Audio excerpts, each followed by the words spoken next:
Siellä on harri kiinni. Ja ihan hyvän kokoinen. Ei tuo nyt kiloa lähelläkään ole, mutta nätti harri joka tapauksessa.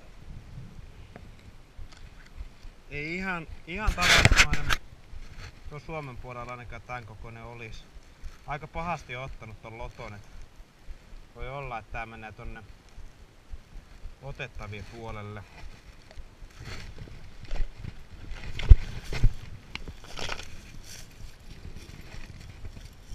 Siellähän se näköjään pomppii tuolla heinikossa. Tommonen harri. Eiköhän me vielä isompia tosta oteta.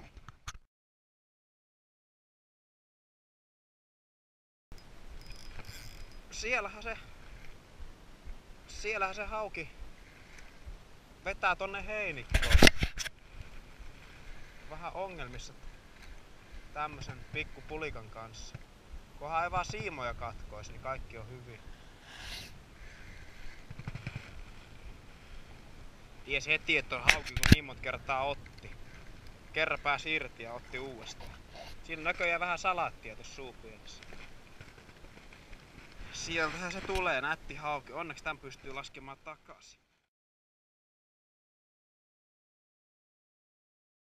Yli kilon harri on tää tässä. Ei hitto minkä kokoinen, miten kaunis kala tääkin on.